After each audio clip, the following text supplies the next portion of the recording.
આપણે ઘણીવાર સંસ્કૃતિ અને સભ્યતા જેવા શબ્દોનો ઉપયોગ એકબીજાના બદલે કરી લેતા હોઈએ છીએ. પણ શું ક્યારેય ઊંડાણમાં જઈને વિચાર્યું છે કે આ બંને વચ્ચે ખરેખર કોઈ તફાવત છે? ચાલો, આજે આ જ ગૂંચવણને ઉકેલીએ અને આ બંને શબ્દોના સાચા અર્થને બરાબર સમજીએ. તો સવાલ એકદમ સીધો છે. શું સંસ્કૃતિ અને સભ્યતા એક જ છે? મોટાભાગના લોકો કદાચ કહેશે હા, લગભગ એક જ કહેવાય. પણ સાચો જવાબ કદાચ થોડો અલગ છે. ચાલો જોઈએ. જુઓ, આ કોઈ નાની સૂની ગેરસમજ નથી. ઇતિહાસ અને સમાજશાસ્ત્રની દ્રષ્ટિએ આ બંને શબ્દોનો અર્થ ઘણો અલગ છે. હા, એ વાત સાચી કે બંને એકબીજા સાથે જોડાયેલા છે, પણ એમની વચ્ચે એક સ્પષ્ટ ભેદરેખા છે. ચાલો આજે એ જ ભેદરેખાને સમજીએ. આ આખો તફાવત સમજવા માટે એક બહુ જ સરળ સૂત્ર છે. એકદમ સિમ્પલ. આપણે જે છીએ તે અને આપણી પાસે જે છે તે. બસ આટલું યાદ રાખજો, કારણ કે આખું વિશ્લેષણ આના પર જ આધાર રાખશે. તો જુઓ, કેટલું સરળ છે. સંસ્કૃતિ એટલે આપણે જે છીએ તે, મતલબ કે આપણા વિચારો, આપણા મૂલ્યો, આપણી કળા, અને સભ્યતા એટલે આપણી પાસે જે છે તે, એટલે કે આપણી ટેકનોલોજી, આપણા રસ્તા, આપણી મોટી મોટી ઇમારતો. ચાલો પહેલા સંસ્કૃતિને થોડું વધુ સમજીએ. સંસ્કૃતિ એટલે આપણા સમાજનો આત્મા. આપણા તહેવારો, આપણું સંગીત, આપણી ભાષા, આપણા રીતરિવાજો, આ બધું જ આપણી સંસ્કૃતિનો જ એક ભાગ છે. ટૂંકમાં એ બધું જ આપણને અંદરથી બનાવે છે. અને હવે વાત કરીએ સભ્યતાને. આ એ બધી વસ્તુઓ છે જેને આપણે જોઈ શકીએ છીએ, અડી શકીએ છીએ. આપણા સ્માર્ટફોન, આપણી ગાડીઓ, આપણા મોટા શહેરો, આપણી ફેક્ટરીઓ, આ બધું સભ્યતાનું પરિણામ છે. એ આપણી ભૌતિક પ્રગતિનું પ્રતીક છે. ઓકે, તો હવે આપણે આ બંને વચ્ચેના જે મૂળભૂત તફાવતો છે એના પર એક નજર કરીએ. અને યાદ છે ને પેલું સૂત્ર? આપણે જે છીએ તે અને આપણી પાસે જે છે તે, એને ધ્યાનમાં રાખીને જ આગળ વધીએ.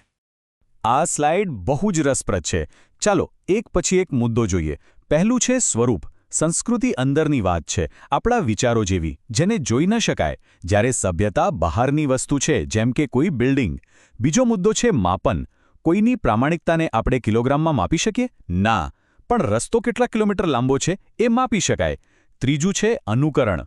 કોઈ દેશની ટેકનોલોજી અપનાવવી સહેલી છે, પણ તેમના રીતરિવાજ અને માન્યતાઓ અપનાવવામાં વર્ષો નીકળી જાય. ચોથું ટકાઉપણું. યુદ્ધમાં આખાને આખા શહેર નાશ પામી શકે છે, પણ લોકોના મનમાં રહેલી તેમની સંસ્કૃતિને મિટાવવી બહુ અઘરી છે. અને છેલ્લો મુદ્દો પ્રગતિ. ટેકનોલોજી કેટલી ઝડપથી બદલાય છે નહીં, પણ આપણી માન્યતાઓ અને પરંપરાઓ ધીમે ધીમે બદલાય છે. ચાલો આ બધી સૈદ્ધાંતિક વાતો તો થઈ ગઈ. હવે થોડા વાસ્તવિક દુનિયાના ઉદાહરણો જોઈએ. આનાથી આખો ખ્યાલ એકદમ સ્પષ્ટ થઈ જશે. અહીં જુઓ, આ છે સંસ્કૃતિ. આપણી મહેમાન ગતિની ભાવના, અહિંસાનો સિદ્ધાંત જે આપણા મૂળમાં છે, આપણા લગ્ન ગીતો અને લોકગીતો, અને દિવાળી કે ઈદ જેવા તહેવારો, આ બધું શું બતાવે છે? એ બતાવે છે કે આપણે કોણ છીએ. અને હવે આ જુઓ, આ છે સભ્યતા. સ્માર્ટ સિટીના મોટા પ્રોજેક્ટ, બુલેટ ટ્રેન, ઇન્ટરનેટ જેણે દુનિયાને જોડી દીધી, આધુનિક હોસ્પિટલ્સ, આ બધું શું દર્શાવે છે? એ દર્શાવે છે કે આપણી પાસે શું છે. આ બધી આપણી ભૌતિક સિદ્ધિઓ છે. તો હવે આ બંનેને જોડીએ કેવી રીતે? આ બંને વચ્ચેનો સંબંધ શું છે?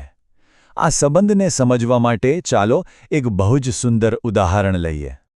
આપણા બધાના હાથમાં અત્યારે સ્માર્ટફોન છે, બરાબર ને? આ નાનકડું ઉપકરણ સંસ્કૃતિ અને સભ્યતાના સંબંધને ખૂબ જ સચોટ રીતે સમજાવી શકે છે.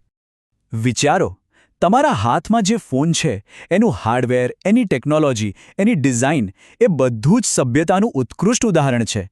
પણ એનો ઉપયોગ કેવી રીતે થાય છે એ કોણ નક્કી કરે છે? એ સંસ્કૃતિ નક્કી કરે છે. શું એ ફોનનો ઉપયોગ સારા પુસ્તકો વાંચવા માટે થાય છે કે પછી કોઈ જરૂરિયાતમંદને મદદ કરવા માટે? આ ઉપયોગ જ સંસ્કૃતિ દર્શાવે છે. અને એટલે જ આપણે કહી શકીએ કે સભ્યતા એક શરીર જેવી છે, પણ સંસ્કૃતિ એનો આત્મા છે. ટેકનોલોજી તો માત્ર એક સાધન છે, પણ એ સાધનનો ઉપયોગ કયા ઉદ્દેશ્યથી, કયા મૂલ્યો સાથે કરવો, એ તો સંસ્કૃતિ જ શીખવે છે. તો હવે પછી જ્યારે પણ કોઈને સ્માર્ટફોન વાપરતા જુઓ, ત્યારે એક ક્ષણ માટે વિચારજો. એમનો ફોન કદાચ એમની સભ્યતા દર્શાવે છે, પણ તેઓ જે રીતે એનો ઉપયોગ કરી રહ્યા છે તે એમની સંસ્કૃતિ વિશે શું કહી રહ્યું છે. આ નાનકડો વિચાર તમને હંમેશા સંસ્કૃતિ અને સભ્યતા વચ્ચેનો આ સુંદર તફાવત યાદ અપાવશે.